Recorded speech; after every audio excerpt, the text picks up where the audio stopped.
साथियों, अमेरिकी प्रशासन ट्रंप सरकार एक एडवाइजरी जारी करती है, एक ट्रैवल एडवाइजरी जारी करती है, जिसमें कि वह कहती है, अपने देश की महिलाओं से अपील करती है कि भारत में बढ़ते अपराधों को देखते हुए, विशेषकर उन अपराधों में विशेषकर बलात्कार की बढ़ती घटनाओं को देखते हुए आप भारत में अकेले यात्रा न करें।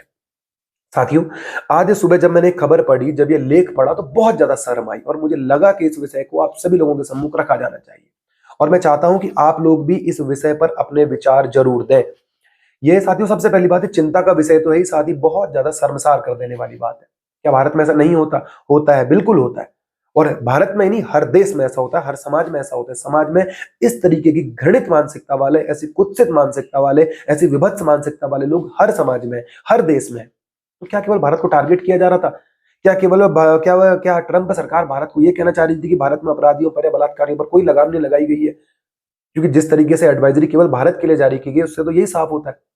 और भारत में इस तरह की घटनाएं होती हैं कि बिल्कुल, मैं ये नहीं कह रहा हूं कि भारत में इस तरह की घटनाएं नहीं होती। लगातार हम लोग देखते हैं, आए दिनों, हर दिन अखबार में छेड़छाड़ की घटना तो आपको रोज ही मिल जाएगी। और ये कोई अच्छी बात नहीं है, ये पूरे समाज के लिए बहुत ज्यादा चिंतनीय बात है। हम सभी लोगों ने इस विषय पर सोचना होगा, हमारी सरकारों ने इस विषय पर सोचना होगा। कठोर से कठोर कानून बनाए जाने चाहिए, फांसी की सजा इन लोगों को देनी चाहिए। हर दिन हम अखबारों में देखते हैं कि आए दिन छेड़छाड़ की घटना होती है, आए दिन बलात्कार की घटना होती है। अभी नैनीताल का मामला हम भूले हैं क्या? अभी कल ही की बात है, एक उत्तर प्रदेश का शायद वो मामला था। एक छोटी बच्ची ट्यूशन से घर को जा रही थी, एक आदमी आता है, बाइक से उसके ब्रेस्ट पर हाथ मारते हुए चल देता है। ये बदतमीजी नहीं तो और क्या है? ये इस तरीके की हरकतें क्या सभ्य समाज बर्दाश्त कर पाएगा? अभी उदयपुर की घटना है, पुष्पराज नाम का एक आदमी फ्रांसीसी महिला को कमरे में ले गया, वहां पर नशा खिलाकर उसने उसके साथ अभद्र हरकतें की और उसके बाद अब फरार चल रहा है, जब पुलिस ने दबिश दी तो। और केवल यही नहीं, छेड़ाखानी तो बहुत आम हो गई। हमारे इन्फ्लुएंसर्स को देखिए ना, कुछ दिनों पहले वीडियो आ रही थी, वो विदेश में जाकर महिलाओं से क्या अनाप शनाप बोल रहे हैं, लड़कियों के साथ छेड़ाखानी कर रहे हैं। आए दिन ऐसी वीडियोस आते हैं कि यात्री आ रहे हैं, विदेशी यात्री आ रहे हैं और उनके साथ छेड़ाखानी की जा रही है। ये बहुत गलत बात है। हम सभी लोगों ने सोचना चाहिए कि हम कैसा एग्जाम्पल सेट कर रहे हैं। वो लोग क्या कहेंगे भारत के बारे में बाहर जाकर के? आप लोगों को वो कहानी याद है? विवेकानंद जब जापान गए थे, उन्होंने कहा था कि सेब खराब है तो बच्चा आकर उन्हें सेब दे गया। उन्होंने कहा था कि अब बाहर जाकर ना कहिएगा कि जापान में खराब सेब मिलते हैं। लेकिन हमारे यहाँ किस तरीके की हरकत हो रही है? इन्फ्लुएंसर्स इतने बहुत ही सब्सक्राइबर्स है, लोगों के चाहने वाले हैं, उनके सभ्य समाज में रहने वाले लोग हैं, फिर भी इस तरीके की हरकतें कर रहे हैं। लगातार उनकी वीडियोस अभी वायरल हो रहे थे। और रेप तो मतलब आए दिनों कोई ना कोई घटना ऐसी हो रही है। तो मैं ये नहीं कह रहा हूं कि भारत में इस तरह की घटनाएं नहीं होती, होती हैं, लेकिन हर समाज में ऐसी घटनाएं होती है और ना मैं इनका समर्थन कर रहा हूं। सरकार को ऐसे लोगों को फांसी दी जानी चाहिए। हम लोग कब तक आखिर नारा बुलंद करेंगे? कब तक हम झंडे उठाएंगे कि हम इनको फांसी दो और बिल्कुल न्याय करो? बिल्कुल नहीं, फांसी होनी चाहिए ऐसे लोगों को। लेकिन दूसरी तरफ इसका एक पहलू और है, ये तो होना चाहिए और बिल्कुल सरकार को इस विषय पर चिंतित होना चाहिए। हमारे केंद्र सरकारों को भी, राज्य सरकारों को भी। ऐसा नहीं है कि कानून नहीं बनाए, कानून बनाए गए हैं, लेकिन कानूनों को और ठोस करना होगा, सजा की प्रक्रिया को और जल्द करना होगा। क्योंकि कई बार ऐसा देखने में आता है कि सजा इतने टाइम में होने की व्यक्ति चला गया। ये सारी चीजें भी होती हैं। लेकिन इसी के साथ ही इस मामले में एक दूसरा पहलू और है। अमेरिका जिस तरीके से भारत के खिलाफ एडवाइजरी जारी कर रहा है, भारत का नाम लेते हुए कि भारत में ही घूमने पर ऐसा होता है। क्या अमेरिका भारत को टारगेट कर रहा है? जिसका खुद का दामन साफ नहीं है, जिसका खुद का घर शीशे का है, वो हमारे घर पर पत्थर मार रहा है। अपने दामन में अमेरिका झांक कर देखे, अपने गिरेबान में झांक कर देखे, क्या अमेरिका में अपराध नहीं होते? क्या अमेरिका में बलात्कार की घटनाएं नहीं होती है? अमेरिका में भारत से 4 गुना मात्रा में इस तरीके की हरकतें होती है। पूरी वीडियो में आप कहीं पर भी ये मत समझिएगा कि मैं इस तरीके की हरकतों का समर्थन कर रहा हूं या मैं इसका समर्थन कर रहा हूं, किसी भी चीज का, बलात्कार जैसी घटनाओं का। मैं इसका बहुत विरोधी और मैं चाहता हूं कि फांसी फांसी की सजा ऐसे लोगों को दी जानी चाहिए। लेकिन जो अमेरिका भारत को टारगेट कर रहा है, जरा बात उस पर करते हैं। साथियों, अगर अपराधों या बलात्कार की बात करें, 2022 का जो ताजा आंकड़ा है उसकी अगर बात करें, तो भारत में वर्ष 2022 में बलात्कार के 31,000 मामले दर्ज किए गए थे। बहुत सारे मामले ऐसे होंगे जो किसी दबाव के चलते दर्ज नहीं किए गए होंगे। और यही संख्या आप जानते हैं अमेरिका में कितनी है? 2022 में अमेरिका में बलात्कार के लगभग 1.5 लाख केस दर्ज किए गए। 1.41 लाख केस दर्ज किए गए, जो कि भारत में दर्ज मुकदमों की संख्या में लगभग 4 गुना है। तो ये अमेरिका हमें ज्ञान दे रहा है। ये अमेरिका ये सीधे सीधे भारत को टारगेट करना चाह रहा है। क्यों टारगेट करना चाह रहा है? क्योंकि अमेरिका देख रहा है, भारत का बढ़ता कद लगातार देख रहा है। अमेरिका कुछ दिनों से, बहुत दिनों से रो रहा था, जगह जगह जाकर, हर जगह जाकर हल्ला कर रहा था, भारत और पाकिस्तान का सीज फायर मैंने रुकवा दिया, मेरी मध्यस्थता के कारण सीज फायर हुआ। और उसके बाद अभी परसों G7 की बात है, जब G7 से उठकर ट्रंप महोदय चले गए, उसके बाद जब हमारे देश के यशस्वी प्रधानमंत्री जी ने फोन पर भी उनसे कहा कि आप लोग, आप जबरदस्ती इस बात को हर जगह मत फैलाइए, उसके बाद विफल गए होंगे। ट्रंप महोदय ही हुए स्वयंभू चौधरी है, वो तो राजनीति के। अमेरिका अपने बराबर तो किसी को समझता ही नहीं है। ये बात बिल्कुल सही है कि अमेरिका शक्तिशाली देश है, सबसे शक्तिशाली देश है, लेकिन ऐसा नहीं है कि उसके बराबर कोई नहीं है। और अमेरिका लगातार भारत के बढ़ते वैश्विक प्रभाव को देख रहा है, वैश्विक कद को देख रहा है, भारत की वैश्विक मंचों पर भारत की बढ़ती भूमिका को देख रहा है, जिसके कारण अमेरिका चिंतित है, जिसके कारण वह इस तरह की ओछी ऐसी छिछली हरकतें कर रहा है, ऐसी गंदी हरकतें कर रहा है। वैश्विक मंच पर किसी देश को इस तरीके से बदनाम करना, किसी देश के खिलाफ इस तरीके के षड्यंत्र करना, ये कहाँ की नैतिकता है? अमेरिका देख रहा है भारत का बढ़ता कद, देख रहा है कि एक तरफ विश्व में जहां वैश्विक मंदी का दौर चल रहा है, भारत की अर्थव्यवस्था लगातार ग्रो कर रही है, भारत की अर्थव्यवस्था दुगनी तिगुनी गति से लगातार चल रही है। पूरे विश्व की कंपनियां भारत के मार्केट को देखते हुए भारत में आना चाहती है। भारत हर क्षेत्र में, अभी कल ही की बात है, अंतरिक्ष के क्षेत्र में भी भारत ने नया कीर्तिमान हासिल कर लिया। एक 40 वर्षों के बाद एक नया इतिहास रचा है। केवल अंतरिक्ष के क्षेत्र में नहीं, व्यापार के क्षेत्र में, उद्योग के क्षेत्र में, विज्ञान के क्षेत्र में, तकनीकी के क्षेत्र में, जो भी फील्ड आप मेडिकल के क्षेत्र में, हर जगह भारत अपना झंडा बुलंद कर रहा है। और इसी बात का डर अमेरिका को है। अमेरिका जो अपने आप को स्वयं को एक चौधरी समझ बैठा है, हर जगह कुछ भी बात हो अमेरिका, किसी भी देश में कुछ और चल रहा हो अमेरिका को बीच में घुसना होता है। अब भारत और पाकिस्तान जिसमें सीज फायर जबरदस्ती मध्यस्थता की, नहीं मैंने करवाया, हर मंच पर जाकर के बात कहीं और ही चल रही है, नहीं भारत और पाकिस्तान का सीज फायर मैंने करवाया हर दिन, जबकि मोदी जी कह भी चुके हैं कि भैया आपने नहीं वो करा, मध्यस्थता हमारे उसके कारण हुआ है, लेकिन नहीं, जबरदस्ती जाकर बोल रहे हैं। उसके बाद जब मागा का इनका जो नारा था, MAGA मागा, मेक अमेरिका ग्रेट अगेन, वह भी नारा मोदी जी को से चुराया गया। राष्ट्रीय पुनर्निर्माण का हमारा जो नारा 2014 में दिया गया था, उसी नारे को चुरा करके इन्होंने मेक अमेरिका ग्रेट अगेन बना दिया। ऊपर अभी इसराइल ईरान वॉर चल रहा था, तो UN के प्रतिबंधों के बावजूद, UN की मंजूरी के बिना वहां जाकर इन्होंने बम धमाके कर दिए। मैं ये नहीं कह रहा कि दुनिया में जो हो मुझे कोई फर्क नहीं पड़ता उससे, हमारा देश आगे बढ़े, हमारा राष्ट्र आगे बढ़े, हम विश्व गुरु बने, हम ये चाहते हैं। और हम वसुधैव कुटुंबकम की भावना को भी हम फॉलो करते हैं। लेकिन अमेरिका को जबरदस्ती हर जगह घुसना होता है। अभी ट्रंप महोदय का जब ये चुनाव चल रहा था, तो ये कहते थे कि मैं अपने चुनाव जीतने के एक दिन बाद ही दुनिया में जितने युद्ध चल रहे हैं मैं सबको रुकवा दूंगा। क्या मैं लड़ाई रुकी? तो रूस यूक्रेन का वॉर चल रहा था, तो कह रहे थे कि मैं जिस दिन चुनाव जीत जाऊंगा उसका अगले दिन रुकवा दूंगा। क्या वह रुका? लगातार वहां पर आए दिनों रुकता है, उसके बाद फिर से सीज फायर का उल्लंघन हो जाता है। क्या वो रुका? नहीं रुका। ईरान इजराइल का वही है, UN के उसके बावजूद भी अमेरिका ने वो कर दिया। उसके बाद अभी पहलगाम जब हमारे देश में अटैक हुआ था, इन्होंने भारत और पाकिस्तान को एक ही तराजू पर तोल दिया। उसके बाद ये कहते हैं कि मुझे तो पाकिस्तान से बहुत प्यार है, पाकिस्तान तो मेरा प्रिय देश है। भारत और पाकिस्तान को एक तराजू पर रखना आप जानते भी हैं। आप जानते क्या है भारत के बारे में? आप भूल गए शायद कि नमस्ते ट्रंप का प्रोग्राम भारत में करवाया था, माननीय मोदी जी ने आपके लिए करवाया था, जहां पर आप आध्यात्म के सबसे उन्नत शिखर विवेकानंद जी का नाम तक अच्छे से नहीं ले पाए थे। ये ट्रंप सरकार अपने आप को बिल्कुल स्वयं, ये डोनाल्ड ट्रंप अपने आप को स्वयं चौधरी समझ बैठे हर बात पर। कुछ भी बात हो, सीज फायर मैंने रुकवा दिया। अभी पनामा नहर वाला मामला चल रहा था, वो कहते थे कि पनामा नहर को फिर से हम कब्जे में ले लेंगे। कनाडा वाली बात, वो कहते थे कनाडा को 51वां राज्य बना देंगे। किसी भी देश की बात, मुझे किसी देश से कोई वो नहीं पड़ता, मुझे भारत से फर्क पड़ता है कि आप भारत के खिलाफ इस तरह की गलत टिप्पणी ना करें, और न ही मेरी बात उन तक पहुंचने वाली है। लेकिन गुस्सा अपने आप में जायज है। सुबह जब इस न्यूज को मैंने पढ़ा साथियों, तो बहुत शर्मिंदगी हुई, बहुत गुस्सा भी आया कि जबरदस्ती भारत को जो किस तरीके से टारगेट किया जा रहा है। भारत के वैश्विक कद, भारत के बढ़ते वैश्विक कद, भारत की बढ़ती वैश्विक मंचों पर भूमिका, भारत के बढ़ते प्रभावों से ये ट्रंप सरकार चिंतित हो गई है। डोनाल्ड ट्रंप चिंतित है। उनको लगता है कि 7.5 दशक पहले जो देश आजाद हुआ, वह आज अमेरिका से टक्कर लेने को है। अमेरिका से टक्कर लेने को भी नहीं, टक्कर ले रहा है लगातार। भारत का प्रभाव भारत का लगातार दिख रहा है। हर कंपनी भारत में आना चाहती है। अभी एप्पल वाला विवाद आप देख लीजिए, जबरदस्ती वहां के CEO को कहते हैं कि नहीं आप भारत में आईफोन नहीं बनाओगे, जबकि वे बनाना चाहते हैं भारत में आईफोन। नहीं, जबरदस्ती हर काम में, हर मामले पर इनको अपनी टांग अड़ानी है, जबरदस्ती चौधरी बनना है।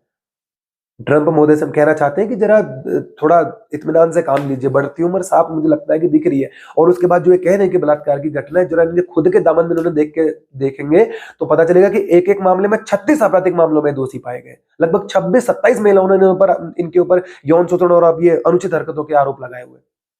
थोड़ी बात जरा इस विषय पर भी कर लेते हैं साथियों। जो ये डोनाल्ड ट्रंप बलात्कार की बात करते हैं कि भारत इस तरीके से असुरक्षित है, भारत में महिलाओं को अकेले नहीं घूमना चाहिए, बिल्कुल मैं ये नहीं मानता कि भारत में ऐसी घटना नहीं होती, नहीं होनी चाहिए। हमारे समाज को सुधरना चाहिए, हमारे इस तरीके की कुछ जैसी विभत्स मानसिकता वाले लोगों को समाज से दूर होना चाहिए, और हमारी सरकारों को भी इस पर चिंतित होना चाहिए। लेकिन डोनाल्ड ट्रंप, जरा इनकी थोड़ी सी बात करें तो ये किसके दोस्त है? सबसे बेस्ट फ्रेंड इनके जेफरी एपस्टीन। जेफरी एपस्टीन का नाम साथियों आपने लगातार सुना होगा। इस बीच एलोन मस्क भी इस मामले को लेकर लगातार उत्सुक है और लगातार इस मामले को उठाते हुए आ रहे हैं। एलोन मस्क को बीच में ट्रंप सरकार ने अपने ट्रंप प्रशासन में, डोनाल्ड ट्रंप ने अपने ट्रंप प्रशासन में डोज का मंत्री बनाया था, DOG, department of government efficiency, यानी कि सरकारी खर्चों में कटौती के लिए वो विभाग बनाया गया था, नए तरीके का विभाग बनाया गया था। उसके बाद ठीक है, इन्होंने एक कोई नया कर लगाया या कोई नई एक पॉलिसी लेकर आए जिसका कि एलन मस्क ने विरोध किया। उसके बाद वो उनसे साइड होते चले गए। उसके बाद एपस्टीन फाइल्स का मामला आया। एपस्टीन फाइल्स क्या, जिनका नाम मैंने भी लिया था, जेफरी एपस्टीन, जिनकी लेके डोनाल्ड ट्रंप कभी कुछ वर्षों पहले, लगभग 1992 93, उसके जो इनके इंटरव्यूज आप देखेंगे तो ये कहते हुए नजर आते हैं कि तो बड़े आकर्षक व्यक्तित्व है। और जेफरी एपस्टीन कौन है साथियों? वह अमेरिका का कुख्यात यौन शोषण का एक बहुत बड़ा अपराधी है। उसका 2005 का मैं आपको एक मामला बताता हूं। उसका जो एपस्टीन फाइल्स, पहले आप इस तरीके से समझिए, एपस्टीन फाइल्स में दुनिया के दिग्गजों के नाम है, बड़े बड़े राजनेताओं के नाम है, व्यापारियों के नाम है, जो कि महिलाओं से इस तरीके के यौन शोषण के मामलों से संबंधित है, जिसमें ब्रिटेन के प्रिंस एंड्रयू तक का नाम है, डोनाल्ड ट्रंप का नाम है, बिल क्लिंटन का नाम है उस एपस्टीन फाइल्स में। इस डोनाल्ड ट्रंप का भी नाम है, इसलिए वह फाइल्स जरा खुल के बाहर नहीं आ पा रही है। तो पहले जरा बात इसकी करते हैं जेफरी एपस्टीन की। 2005 में साथियों एक इसके बाद इस व्यक्ति के पास साथियों पहले तो कोई डिग्री नहीं होती थी, कोई डिग्री नहीं थी। उसके बाद ये व्यक्ति टीचर बन गया। टीचर बनने के बाद जब इसे वहां से हटाया गया तो ये एक बिजनेसमैन बन गया। इसने अपनी कंपनी शुरू करी और वहां से इसने सारे चाहे राजनेता हो, चाहे व्यापारी हो, चाहे बड़े बड़े बिल्डर्स हो, उनके साथ इसने कनेक्शन शुरू किया। 2005 में फ्लोरिडा के पाम बीच पर इसके एक आलिशान कोठी हुआ करती थी। तो वहां पर एक 14 वर्षीय एक बच्ची के माता पिता ने इस पर यौन शोषण का आरोप लगाया और जब पुलिस ने इसकी कार्रवाई करी तो 36 नाबालिग बालिकाओं थी, उनको पहचाना गया। 36 लड़कियों के साथ इसके साथ ऐसे संबंध थे। 2005 की ये बात है। उसके बाद 2008 में इसको 18 माह की जेल हुई, जिसमें कि 13 महीने इसने बिताए। उसके बाद बाहर आ गया। उसके बाद ये खबर वहां फैली कि ये तो बहुत कम सजा है। उसके बाद 2019 में इसको फिर से सजा हुई, जहां पर कि जेल में इसकी मृत्यु होगी, जेफरी एपस्टीन की। जेफरी एपस्टीन को मैं इसलिए कह रहा हूं साथियों, क्योंकि डोनाल्ड ट्रंप जो अपने आप को बिल्कुल व्हाइट कॉलर समझता है, जो उस व्यक्ति के लिए कहता है कि ये तो बड़े आकर्षक व्यक्ति के धनी है। आगे की हरकतें भी इनकी आपको और बताऊंगा। डोनाल्ड, इस पूरी बातों का केवल सार ये है कि डोनाल्ड ट्रंप जो अपने आप को बहुत बिल्कुल इज्जतदार, बिल्कुल बहुत ही साफ सुथरा समझते हैं, तो उनको पता होना चाहिए कि उनका दामन सबसे ज्यादा गंदा है, उनका दामन सबसे ज्यादा मैला है, उनके कपड़ों पर सबसे ज्यादा छींटे हैं। तो उसके बाद जेल में इनकी मौत होगी, जेफरी एपस्टीन की। इनकी भी कहना इसके लग गया था, उसकी मौत होगी, जेल में मौत होगी। और कई सारे संदेह इस तरीके से भी जाते हैं कि जिन लोगों के उसमें नाम है उन्होंने जेल में उसकी हत्या करवा दी, क्योंकि उसमें बहुत सारे लोगों के नाम थे। डोनाल्ड ट्रंप का नाम था, बिल क्लिंटन का नाम था, ब्रिटेन के प्रिंस एंड्रयू का नाम था। वही 1992 में इनका एक वीडियो वायरल होता है, जिसका वीडियो आपने कुछ दिन पहले अभी एलन मस्क ने जो दूसरी तरफ शेयर किया था, एपस्टीन फाइल्स का वीडियो शेयर किया था, जिसमें कि वो एक महिला के लिए कहते हुए नजर आ रहे हैं। दोनों डोनाल्ड ट्रंप और जेफरी एपस्टीन एक वीडियो में दिख रहे हैं, वो कहने की यार महिला कितनी हॉट है। ये है डोनाल्ड ट्रंप। उसके बाद 1992 की ये बात है। 1993 स्टेसी विलियम्स, जो कि कहती है कि डोनाल्ड ट्रंप ने ट्रंप टावर डोनाल्ड ट्रंप की बिल्डिंग है, वो कहती है कि वहां पर उन्होंने गलत तरीके से मुझे छुआ। ये डोनाल्ड ट्रंप है। उसके बाद 1997 टीन यूएसए प्रतियोगिता एक चल रही थी, वहां पर डोनाल्ड ट्रंप के ऊपर आरोप हुआ कि 4 लड़कियों ने आरोप लगाया कि वे कपड़े चेंज कर रही थी और डोनाल्ड ट्रंप उनके कमरे में घुस गए। ये है डोनाल्ड ट्रंप। उसके बाद साथियों केवल यही नहीं, ऐसे अनेकों मामले हैं इनके। अभी पोर्नोग्राफी की एक एक्ट्रेस थी, पॉर्न वीडियो, क्या नाम है, स्टॉमी डेनियल्स ने इनके ऊपर आरोप लगाया कि इनके उसके साथ अवैध संबंध थे। इन्होंने मना किया। उसके बाद मामला कोर्ट गया। अभी कुछ समय पहले जब उसकी सुनवाई हुई तो एक ही मामले में 36 आपराधिक मामलों में इसको दोषी पाया गया था। जो आदमी है बिल्कुल व्हाइट कॉलर होने की बात करता है। लड़कियों को छोड़ो साथियों, लड़कों के साथ तक इस आदमी के संबंध, मैं इनकी पुष्टि नहीं कर रहा हूं, लेकिन जब मैंने सारी चीजों को सर्च किया तो सारे के सारे मामले सामने आए। कैरन मैकडोगल, वह लड़का कहता है कि 10 माह तक इसका डोनाल्ड ट्रंप के साथ संबंध है। जो आदमी इतना गंदा हो वह किस तरीके से ऐसे बातें करता है, किस तरह हमारे देश को टारगेट कर सकता है? शर्म आनी चाहिए इन लोगों को। उसके बाद जेफरी एपस्टीन के मामले में साथियों एक और बात मैं आपको बताना चाहता हूं। 2017 में माइकल वोल्फ्स, इस तरीके का उनका नाम है, नाम में सब थोड़ा कंफ्यूजन हूं, एक लेखक, अमेरिका के प्रतिष्ठित लेखक है।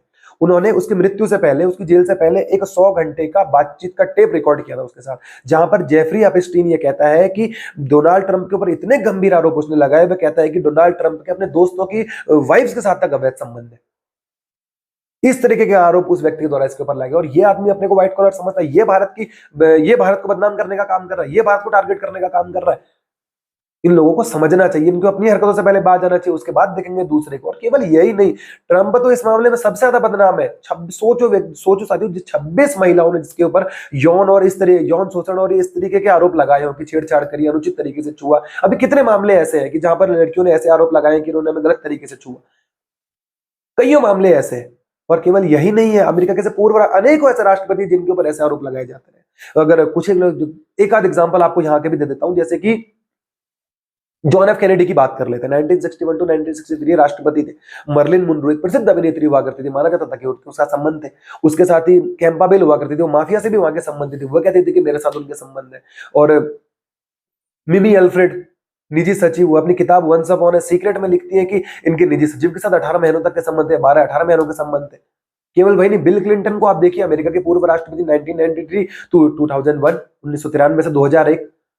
जॉन एफ कैनेडी के लिए तो उनकी प्लेबॉय वाली छवि थी। बिल क्लिंटन, मोनिका लेविंस्की का मामला अभी बिल्कुल कौन भूल सकता, अभी कुछ टाइम पहले नीली ड्रेस और बिल क्लिंटन, कौन उस मामले को भूला होगा। एक इंटर्न जो कि व्हाइट हाउस में इंटर्नशिप करने के लिए गई, वहां संबंध स्थापित हो गए। उस पर जब उसने इसके पर आरोप लगाया, पहले तो बिल क्लिंटन ने मना कर दिए, और उसके बाद जब इसकी जांच हुई तो उसके बाद उन्होंने पाया गया कि इन्होंने झूठी गवाही दी और उन्होंने तथ्यों के साथ छेड़छाड़ करी। बाद में उन्होंने माना कि हाँ, मेरे उस लड़की के साथ अवैध संबंध थे। जब राष्ट्रपति ऐसे हैं तो फिर क्या कहा जा सकता है। और उसके बाद भारत को टारगेट करेंगे। और केवल ये नहीं, चाहे उसमें जेनिफर फ्लावर्स हो, चाहे पॉमा जॉन्स हो, बहुत सारे, केवल यही नहीं और भी ऐसे अनेकों नाम है जिनके नाम आपको बता सकता हूं। लेकिन इनकी जबरदस्ती भारत को टारगेट करने की ट्रंप प्रशासन, क्योंकि ट्रंप को डर लगने लगा है भारत से, भारत के बढ़ते वैश्विक कद से उस ट्रंप प्रशासन को डर लगने लगा। वो आदमी मुझे लगता है कि अपने मानसिक स्थिति से भी ठीक नहीं है। हर जगह जबरदस्ती, जहां पर कुछ हो रहा हो तो जबरदस्ती अमेरिका को चौधरी बनाना है, अपना चौधरी बन जाना है, उल्टे सुल्टे इशारे करने हैं। कुछ समझ में नहीं आता उस आदमी के, पता नहीं क्या है। ऐसा ही होता है जब एक व्यापारी को आप राष्ट्रपति बना दोगे, किसी एक व्यापारी व्यक्ति को देश के सबसे बड़े पद पर बिठा दोगे, तो मुझे लगता है कि अमेरिकी राष्ट्रपति पद की गरिमा को तार तार करने का काम इस व्यक्ति ने किया, जो कि भारत को टारगेट कर रहा है।